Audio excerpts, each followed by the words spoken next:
আজিৰ এই স্মৰণীয় সভাত আমাৰ মাজত উপস্থিত ভাৰতৰ সন্মানীয় প্ৰধানমন্ত্ৰী আমাৰ সকলোৰে আদৰৰ আৰু মৰমৰ শ্ৰীযুত নৰেন্দ্ৰ মোদী ডাঙৰীয়া, অসমৰ সন্মানীয় ৰাজ্যপাল শ্ৰী লক্ষ্মণ প্ৰসাদ আচাৰ্যজী ডাঙৰীয়া, শ্ৰী সৰ্বানন্দ সোণোৱাল ডাঙৰীয়া, অৰুণাচল প্ৰদেশৰ মুখ্যমন্ত্ৰী শ্ৰী পেমা খাণ্ডু ডাঙৰীয়া, শ্ৰী বিমল বৰা ডাঙৰীয়া, বিজুলী কলিতা মেধি ডাঙৰীয়ানী, ডক্টৰ ভূপেন হাজৰিকাৰ সুযোগ্য সন্তান শ্ৰী তেজ হাজৰিকা ডাঙৰীয়া, তেখেতৰ সুযোগ্য ভাতৃ শ্ৰী সমৰ হাজৰিকা ডাঙৰীয়া আৰু তেখেতৰ সুযোগ্য ভগ্নী শ্ৰীমতী কবিতা বৰুৱা ডাঙৰীয়ানী, অসমৰ বিভিন্ন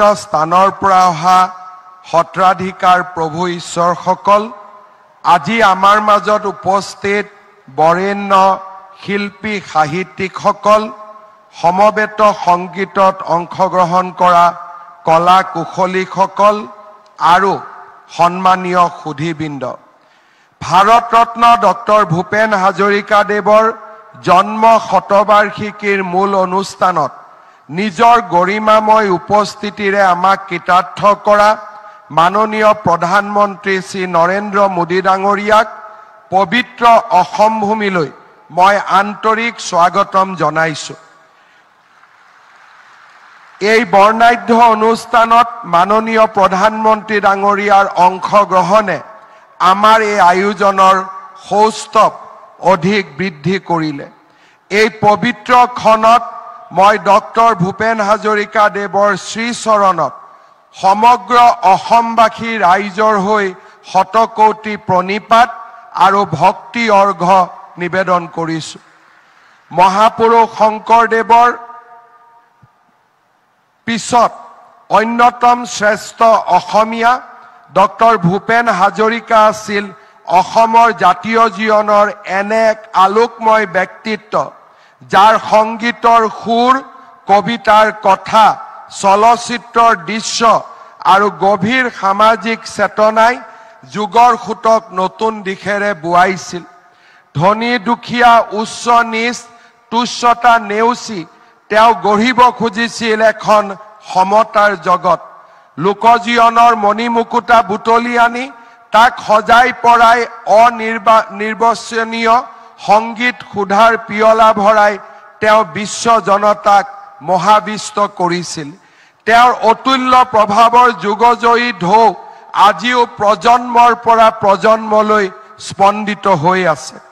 ভূপেনদাৰ প্ৰতি থকা আন্তৰিক শ্ৰদ্ধা নিবেদন কৰি যোৱা 8 ছেপ্টেম্বৰত মাননীয় প্ৰধানমন্ত্ৰী ডাঙৰীয়াই লিখা প্ৰবন্ধত উল্লেখ কৰিছিল, ভূপেন হাজৰিকাৰ জীৱনে আমাক সহানুভূতিৰ শক্তি, জনতাৰ কণ্ঠ শুনাৰ শক্তি আৰু আমাক শিপাৰ লগত সংযুক্ত হৈ থকাৰ শক্তিৰ বিষয়ে শিকাইছে। ভূপেন হাজৰিকাক লৈ ধন্য ভাৰত।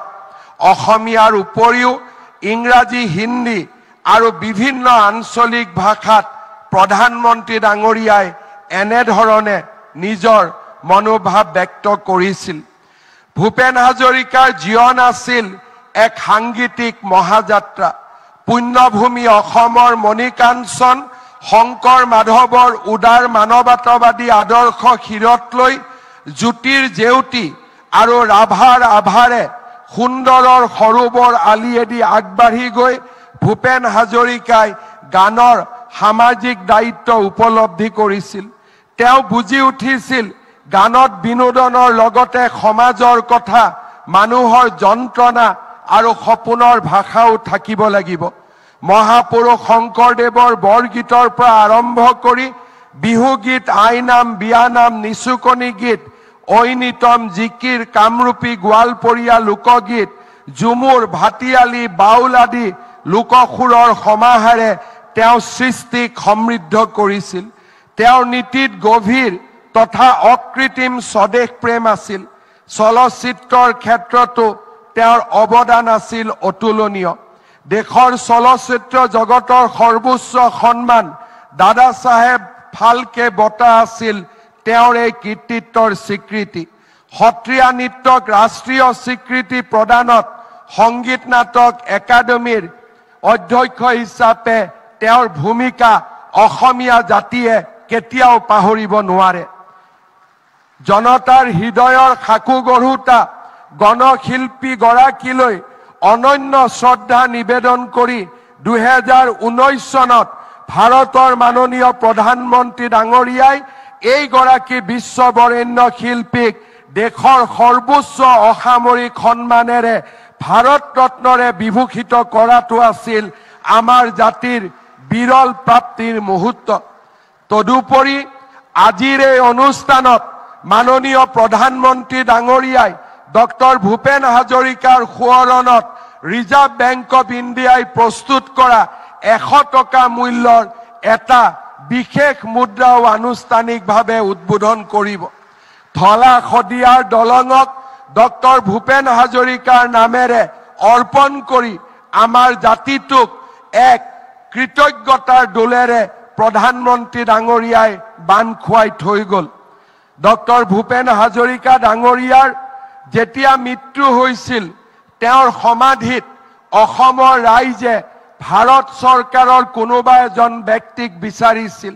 আমি বিচাৰিছিলোঁ সেইদিনাখন ভাৰতৰ প্ৰধানমন্ত্ৰীয়ে নিজে আহি ডক্টৰ ভূপেন হাজৰিকাক মাল্য অৰ্পণেৰে জাতিটোক সমৃদ্ধ কৰক।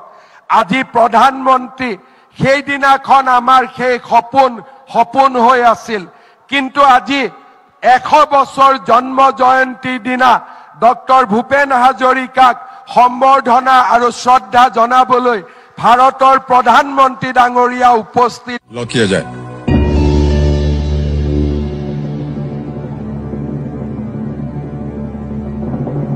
चलिए आपने बोले सही जवाब।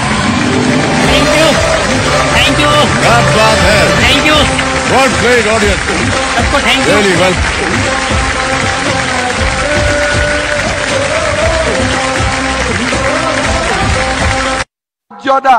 চৰাইদেউ মৈদামক বিশ্ব ঐতিহ্যৰ স্বীকৃতি ঝুমুৰ বিহুক বিশ্ব জগতলৈ লৈ যোৱা লাচিত বৰফুকনলৈ 400তম জন্ম জয়ন্তীত প্ৰণিপাত জনোৱা আৰু আজি ডক্টৰ ভূপেন হাজৰিকাৰ 100তম জন্ম শতবাৰ্ষিকীত প্ৰধানমন্ত্ৰী ডাঙৰীয়াৰ উপস্থিতিয়ে অসমীয়া জাতিক এক নতুন গৌৰৱৰ ক্ষণলৈ লৈ গ'ল।